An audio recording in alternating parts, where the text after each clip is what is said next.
punt. Best offensive player and their best defensive player.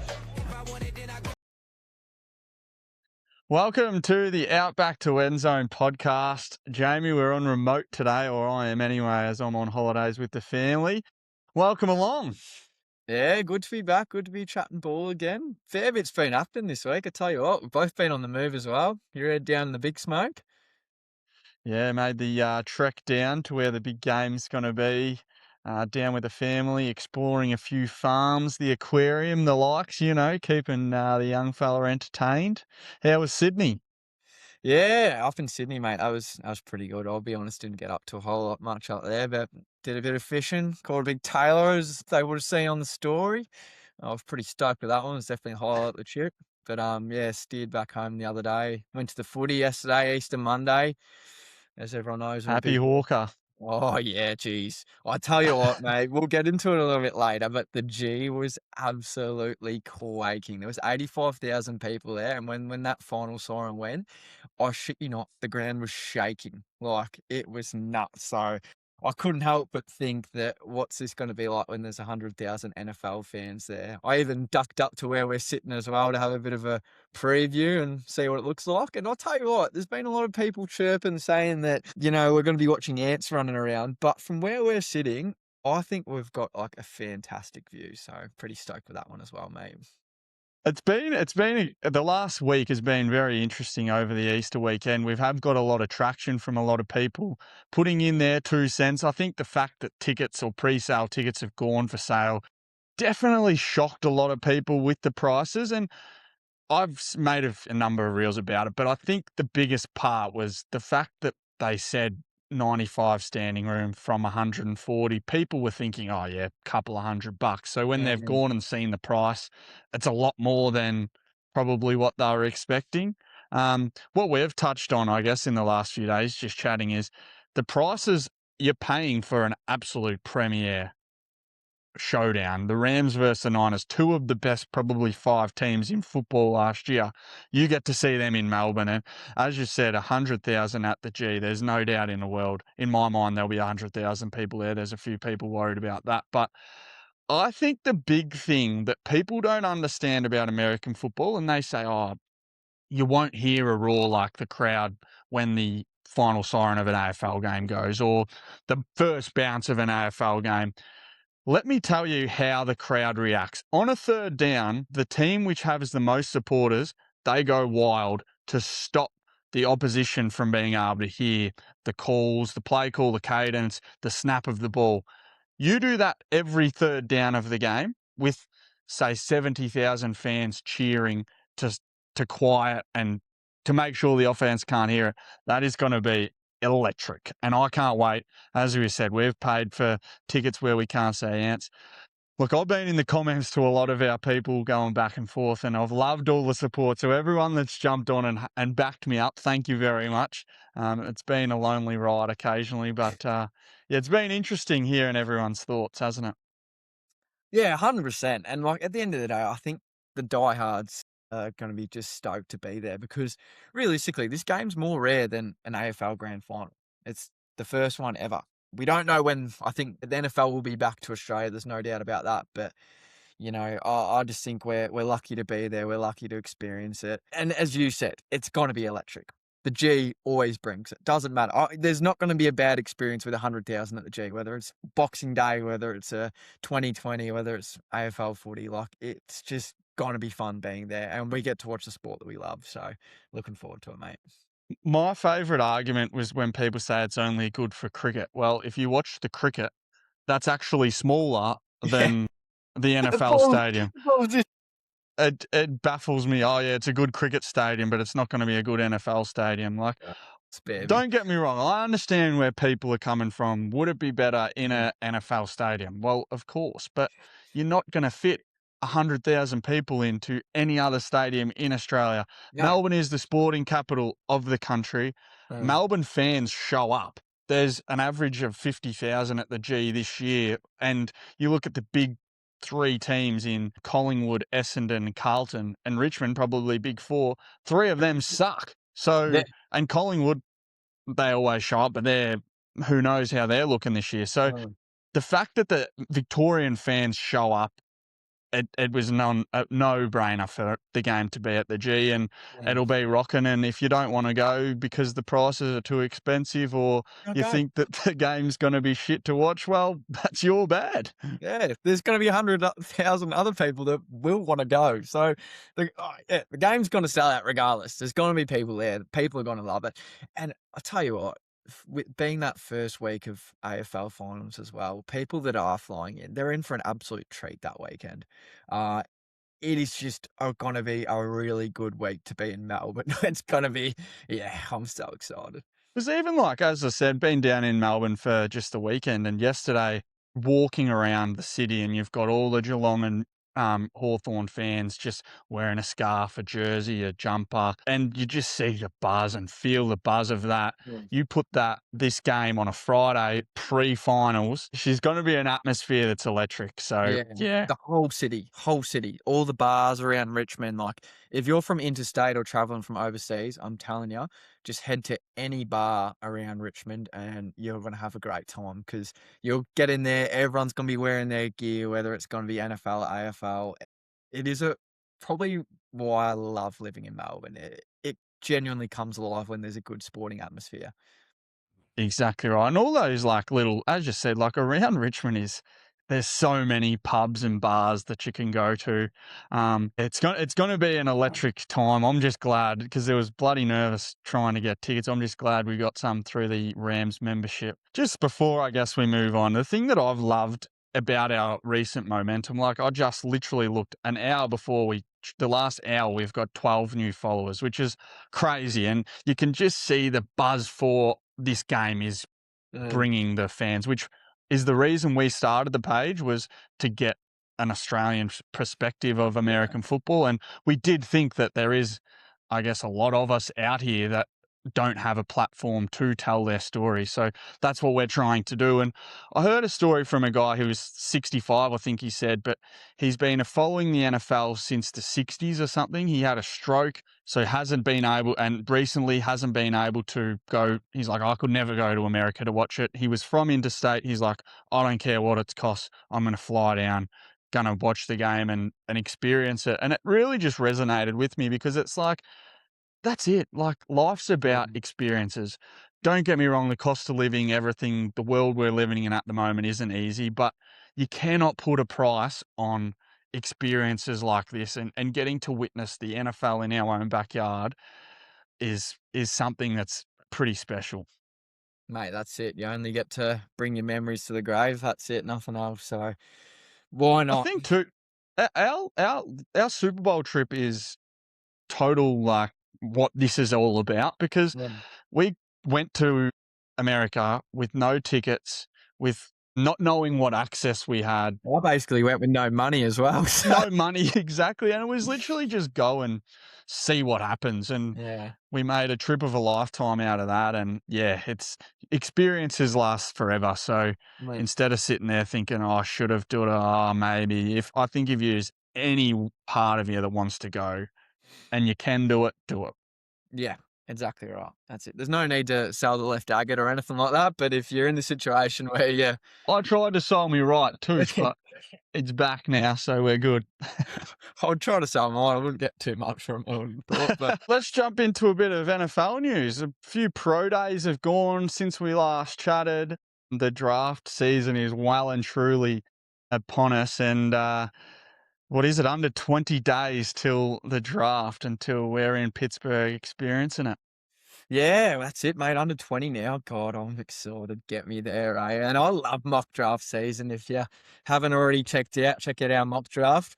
We'll be honest, the second half of our mock draft, it was about 5 a.m, so go easy on us. I'd probably click on the first half before you click on the second half. That's just an honest take. But yeah, it's all sort of happening, the pro days and whatnot. I guess talking point was Fernando Mendoza's pro day. I tell you what, I was watching Pat McAfee's show live when he was doing his pro day, and they actually called in Dan Orlovsky while they were watching his pro day, and it was it was probably the most entertaining pro day I've ever watched, because they were all just getting around Mendoza, because the man can throw a dot. And pro day, you got no pressure on you. He wasn't missing a ball.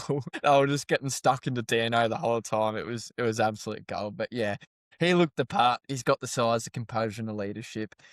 I feel like this is that point in time where there's a guy that's so locked in to go number one when everyone just starts trying to overthink it, but there's no reason to overthink it. So there's been a bit of that chatter. But I tell you what, mate, if Mendoza isn't the number one player called on draft day, I will shave my head then and there and my eyebrows. I'm that confident. So we can film that. If that doesn't happen, I'll do it at the draft. I'll go get some clippers on the day and come back and I will shave my eyebrows and my head at the draft. I'm with you. I can't see that having to occur because I'm pretty sure it's the easiest number one pick since Joe Burrow, probably, with Fernando Mendoza going first overall. And as you say, there's a lot of chatter that he's not as fast. He wins games of football, and he's going to be the first person, even with Kirk Cousins signed, which I liked.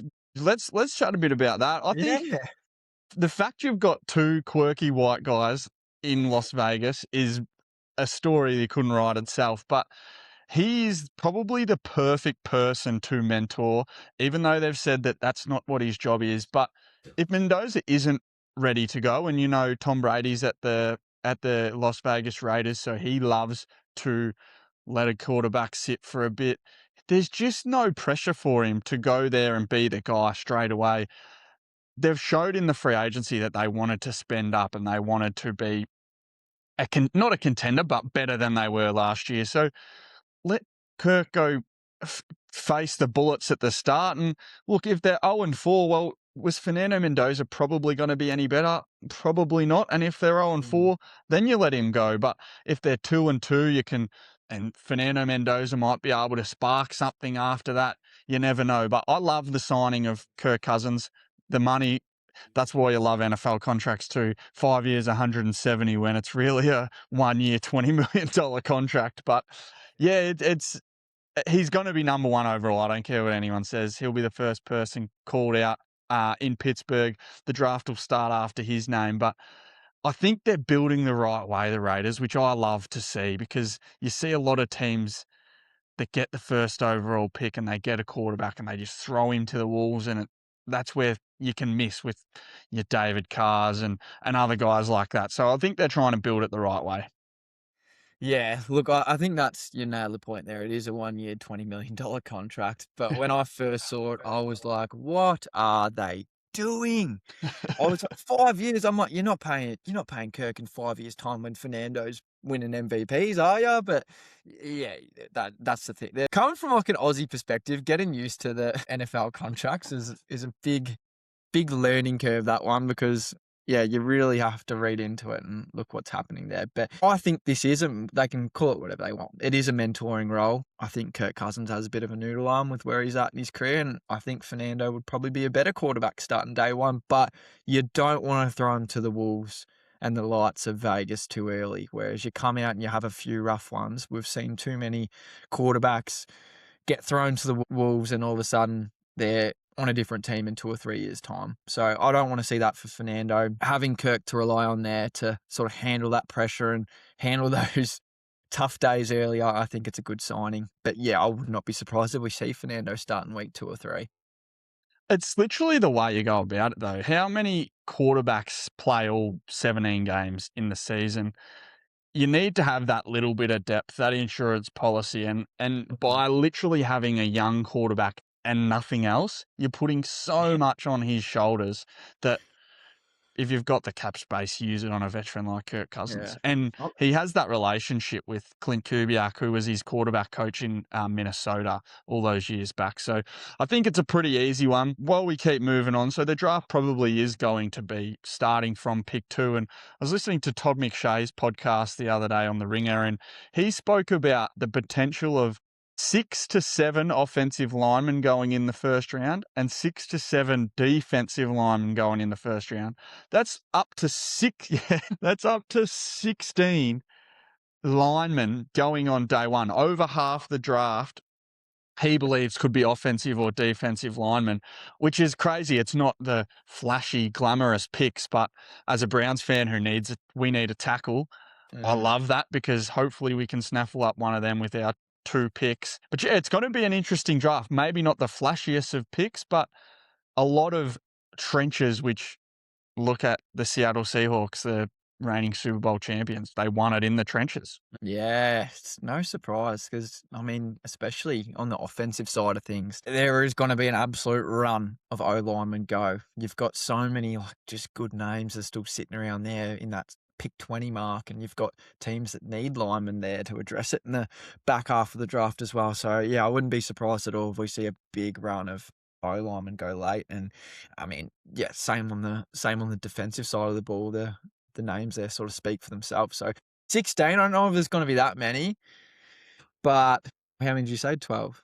Yeah, 16. I think the big thing Todd McShay was saying is the drop-off, especially on the offensive lineman. It's like, if you need a tackle, you need to get them in the first round or else you're going to miss out, sort of thing, was his opinion, which that, I guess, positional value, drafting for positional value and need is where you can have your misses in the draft too. So it's a risky play, but the tackle position is so important. Yeah, if you need a tackle, you need a tackle. And if you don't have a tackle, then you're in trouble. Your quarterback's going to spend half the time on its ass. Yep, that's it. That's it. Especially got a young quarterback. Yeah, you don't want to Andrew Luck him. No. Bit going on in the wide receiver 2 sort of conversations. This one's really up in the air. As we sort of discussed on our mock draft, we had Mekhi Lemon getting drafted second, and there was a bit of controversy around that pick. I think we both agreed we liked Jordyn Tyson more, and this was my pick. I just decided that I would see Mekhi Lemon getting drafted before Tyson. And since then, Tyson has been slipping in a lot of mock drafts. He's been injured, obviously means he hasn't been able to showcase his talents at any pro days or stuff like that. So, yeah, what do you think that goes here? Do you think this is just talk, pointless talk, or is a genuine, could Jordyn Tyson be slipping? I think it's a talk because, as we said, we both love Jordyn Tyson as a receiver. I would love him to become a Cleveland Brown, and I'll do everything to hope that he doesn't end up in our division at probably Baltimore or Pittsburgh. But it's a crazy period in the NFL at the moment. You've had the buzz of free agency, and between sort of the combine and the draft, there's so long to decide who goes where and what happens. So I think a lot of people overanalyze and over-assess. And yes, he's had his injury issues, and your best ability is your availability. But I think Jordyn Tyson can just win on the outside. And I don't think Lemon's like a no-issue sort of receiver either. He's very, he's 5. He's not big. He's 5'10" or 11, I think. Very shifty, all that. But he's a little bit of an outlier in his size, whereas you've got Jordyn Tyson, who can be an outside receiver, can go into the slot as well. But it's a crazy position, and the importance of the receiver position now. 5 years ago, we wouldn't talk about receivers like we do now. If you can get a number 1 outside or inside receiver, it helps everything. They can make plays, they win games. So it's an interesting play, and whether Jordyn Tyson and the rest are slipping because of these linemen as well, or whether we'll still see 3, 4, 5 wide receivers off the board in the first night. Yeah, it's going to be interesting. I think if he does slip, if we do see him in the back half of that first round, a team's getting an absolute steal. I think, as we spoke about, though, in our mock draft, is how often do really good prospects fall to the good teams? Your Philadelphia Eagles, your Baltimore Ravens, they always end up with getting these guys that people speak about. Oh, yeah, they're A-grade talents, but people make up little reasons why during the process, and then bang. I remember Kyle Hamilton falling to Baltimore Ravens, and he was like top 5 projected, and then, oh, you can't take a safety that high. Pretty sure if everyone could sign up for Kyle Hamilton, they would sign up to take him at pick 5 or 1 or 2 sort of thing. So that definitely happens over this process, is people fall in love with athletes rather than football players. And I just hope it doesn't happen that Jordyn Tyson lands at one of my Cleveland Browns rivals. Yeah, it's God, it would be especially with his brother in town in Cleveland as well. Yeah, it'd be a You've got perfect to, fit. you've got to link them up. You've got to link them up. That'll be the greatest Cleveland duo of all time, I reckon. We'll be going back to Kyrie Irving and LeBron James. We'll be on that level of combo. In saying that, like I've been doing my little draft series, going through talking about every team's worst draft decision. Who do you see early has huge bust potential from the first round? I look at the tackles as a big one. I don't know enough about offensive linemen to go, "Oh, that Yeah. guy's going to be a bust," but I guarantee you there will be a tackle picked in the top 10 that people go, "Wow, why was he taken?" I mentioned the other day that Todd McShay said that he'd heard Proctor was going pick 6 to the Browns, and whether it's him or whether it's the guy out of Georgia as well, you never know who it is going to be, but I think there'll be one or two really surprise tackles that go early that are drafted on need, and you can't tell me that there's 7 first-round quality tackles in this draft. That's just not going to happen. So there's going to be some teams that pick tackle, and I think they're going to have egg on their faces in a few years' time. It's an interesting one. Yeah, I wish I could break down and tell you tackles techniques and what it's actually like in the trenches, but you probably need to speak to an O-lineman about that one. But Which we will be doing in a very few days. 100%. Geez, that's some few good questions we can ask him Why there. don't we actually get the best offensive lineman ever, the best left tackle ever, to talk us through left tackle? Well, that's why we do what we do, mate, because there's some things that we don't know much about, so we go find someone that does, and The Hoff. I think Joe will know. Joe will know. Joe will know. Yeah. That's a little teaser for anyone tuning in. Joe Thomas coming to the Outback to End Zone podcast very soon. God, I'm excited for that one. You're excited, mate. He's the best player that's ever played for our franchise. Yeah. I know. Yeah. If I'm excited, then I can't imagine how you're feeling. So My jocks were jizzed after after he DM'd me all those months ago, and then now we actually get to sit down and talk to the great man. yeah, I'm so excited. I don't know if I'm more excited for you, if I'm just excited, I'm just happy. I don't know. I'm just a lot of emotions. A lot of emotions. Well, Yeah. we'll break it down. All NFL draft tackles, all you need to know, and if you're firing your questions, just DM us what you want to ask the Hoff, because we're bloody excited for that podcast. But let's go a little bit more in depth to the Melbourne game. I know we touched on it a fair bit at the start of the pod, but as we sort of wrap up, that's obviously the talking points of where the NFL in Australia is talking at the moment. But I think talking to a lot of people, as I said through the comments, there was a lot of Aussies that were speaking about they wanted to go to the game and they think the opportunity for them should be allowed because the NFL is trying to grow the game, but they can't because of the pricing of the tickets. Do you think the NFL should have had more cheaper tickets for the casual fan, or do you think that the pricing, they're going to sell it out? We believe that fully is fair because the NFL is going to sell out to NFL fans. Look, I get it from both perspectives. I really do. Because, like, there's diehards that get up at 3 a.m. every week and they might be studying at uni and only work a couple days a week, and they put half their wage towards just paying for their days on subscription so they can get up and watch their team every week. And then they see that the tickets are $400 plus, and it's just like, it's a bit of a kick in the ball. So I do get it. The part that probably I think the frustration most comes from was the transparency of the prices. Because what did they list standing room for at $120? Was that it? It was 95, I think. Yeah. So all of a sudden you see that and you look, I'm going to be in standing room. This is all I can afford, though. At least I can get there. And what was the experience for you, like, when you jumped onto the website? Like, could you find $95 standing room tickets? No, Or there was Nothing.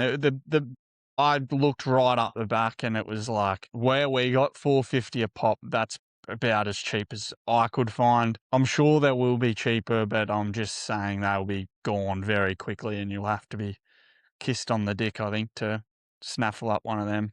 100%. And I just think that transparency was real necessary, because if you're getting there and you're counting your pennies to buy, and you're like, oh, look, I've got $95. I can go on there. I'll get standing room. All of a sudden, you get to the end of the queue. You've got 3 minutes to pick your seat or whatever it is. And then you see the cheapest one's $450. Some people probably didn't have time to scrounge up $450 to actually pay for it, and they would have ended up missing out. So I think that sort of sucks from that perspective. I think if we set the tone a little bit earlier and we say, look, you're going to need probably $500 to pay for your tickets. A lot of people would have made the sacrifices earlier. They would have picked up a few extra shifts last week so they could have had the money to buy it. I find that a little bit frustrating and disappointing. At the same time, this game's going to sell out regardless. So from a money-making, from business perspective, if you can sell them for $500 a ticket and everyone's going to go, they're always going to do that. So you half expect it from that angle as well. I think, too, one kickback I would say to people saying that the prices should have been cheaper was if you sold the tickets cheaper, there was 90,000 people went on to pre-sale. If they were cheaper, 90,000 people would have bought tickets, and then there's 10,000 left for Rams membership and GA. The tickets would already be gone. Yeah. And then what is going to happen? Well, there's so many general admission people that couldn't get tickets that now they're going to just buy it off other people who resell, and they're going to make the money rather than the NFL. So I 100% agree with your transparency thing. They should have been, the average price was going to be, but I guess it's just not good business, you say, because that's where people will get on and they'll try and look, and then people go into sort of buy. But yeah, the transparency.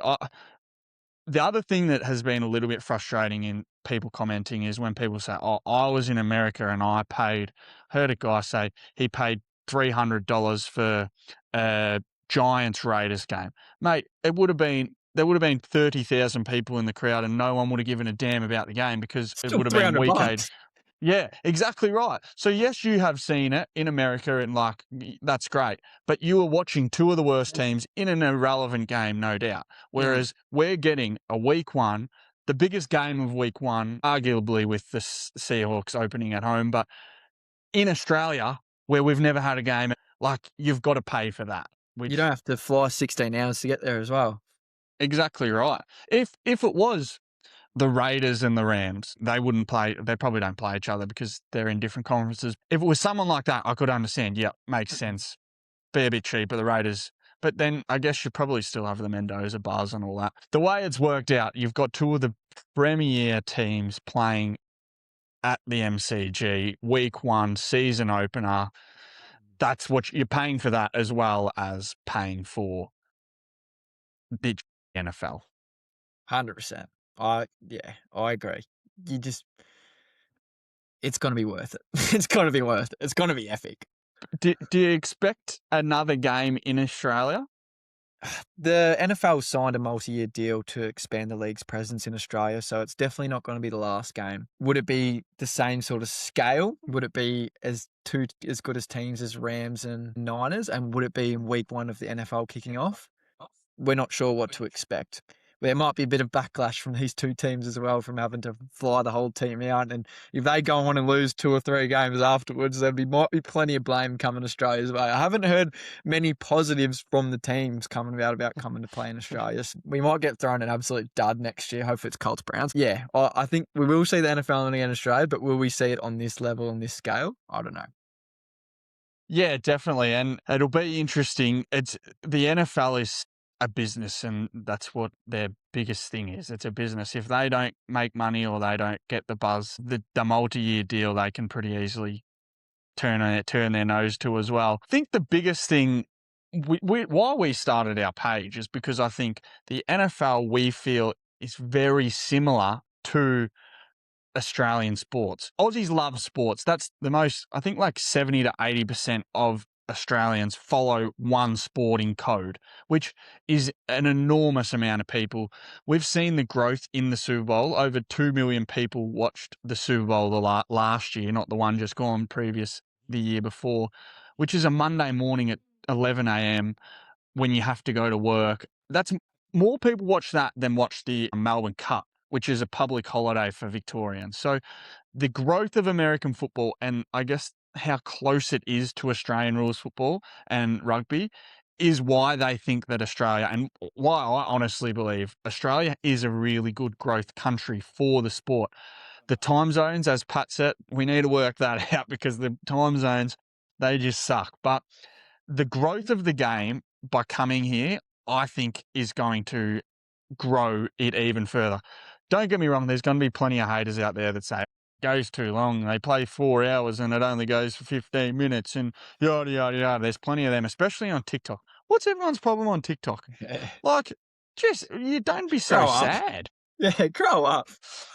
Everyone If you're on not TikTok just excited, wants... don't watch the game. Who gives a Exactly, flying? it's pretty simple. Yeah, go watch your sport. No one's holding you to it. No one's making you watch.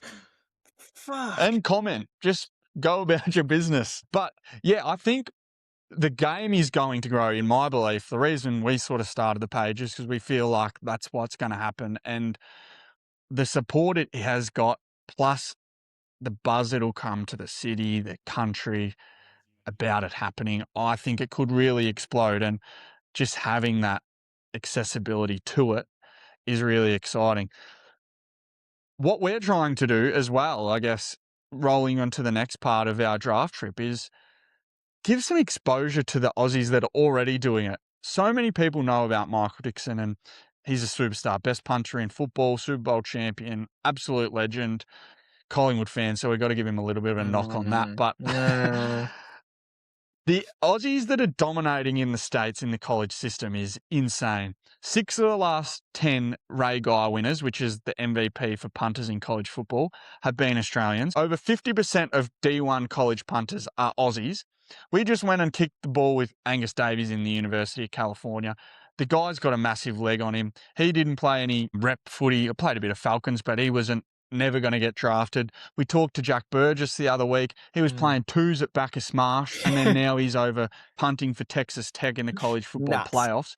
Like, we need to give more exposure to them guys, and I think now that American football has that platform to grow here, we're going to see so much more support for our everyday Aussies that are punting in D1 college football in front of hundreds of thousands of fans. Gus is going to kick in front of more people this year at the University of California than 99% of AFL players are going to play in front of in the whole season, which is wild, but it's just fact. Our opportunity to help put a spotlight on them as well is really exciting. And the draft chip, I mean, we're getting to go see a couple of colleges and experience that as well as the NFL draft, which is just going to be insane. Mate, 100%. And you're right. The spotlight needs to be shined on these Aussies because, as I mentioned at the start, I went to Easter Monday, 85,000 people there.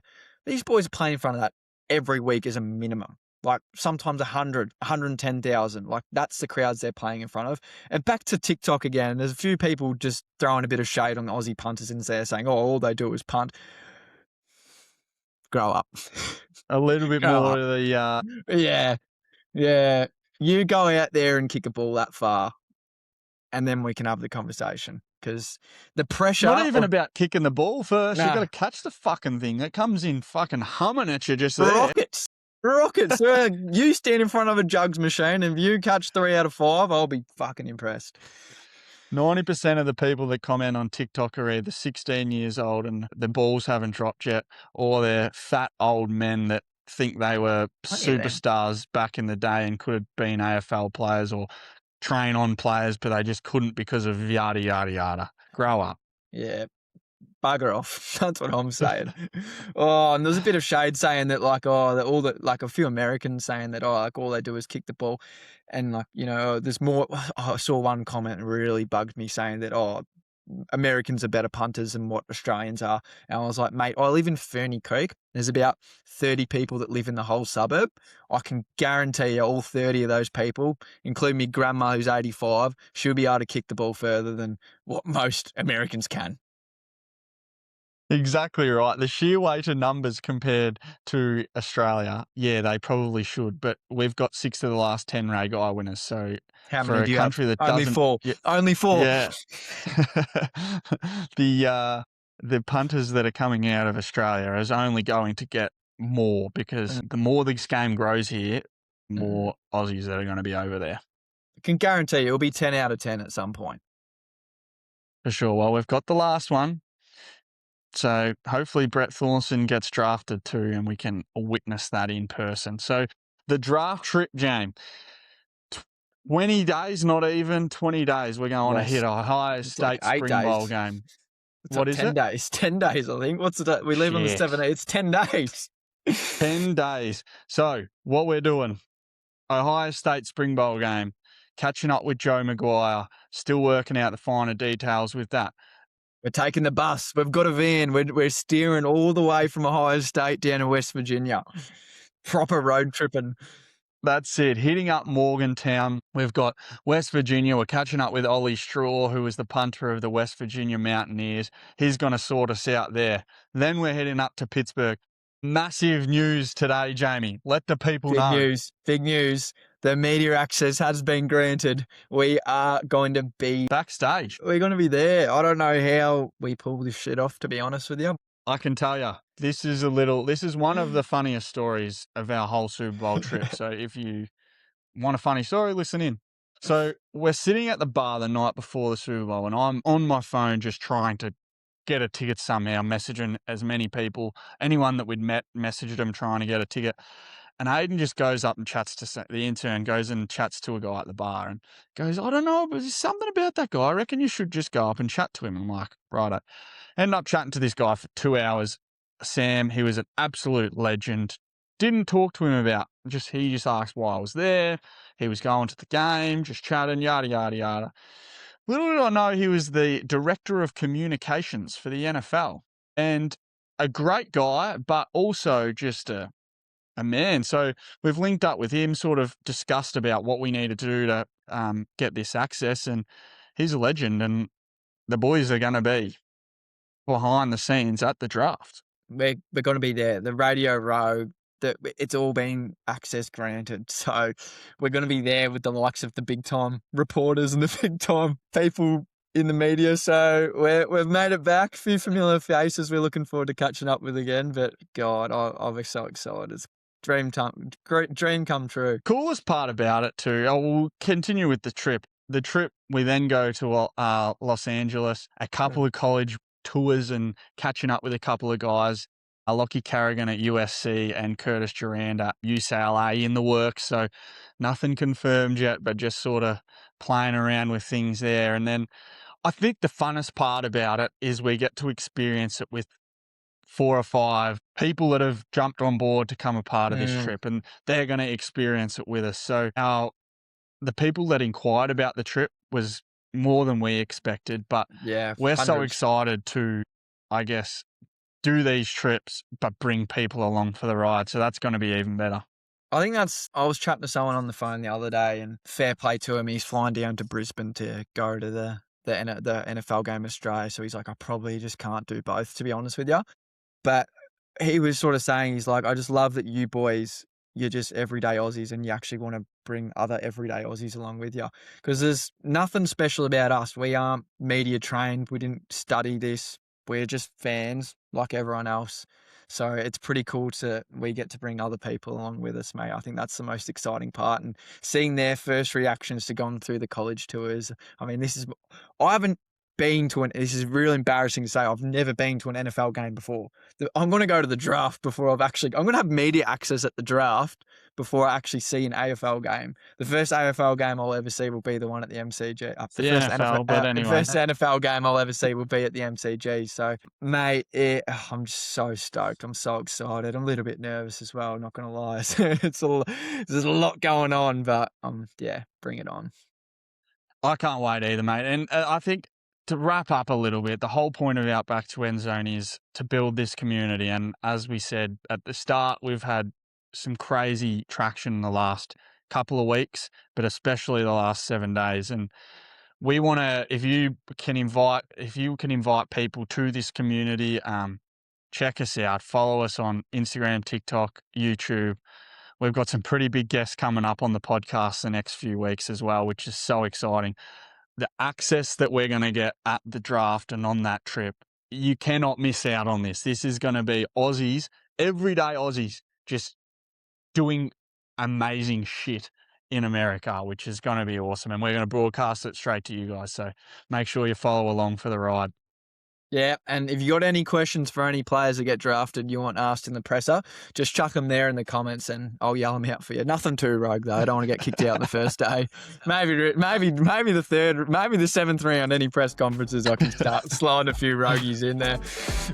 Very good, very good. Well, that sort of will put a bow on it, I think. Yeah. We'll have another podcast out Thursday. Whether that is the Hoff or whether it is us again, you'll have to wait and find out. DMs are always open, so feel free to jump on and let us know your thoughts, any questions, anything you want us to talk about. Let's keep building this community and let's get ready for the draft. Love it. See you around like a result. See you around like a result.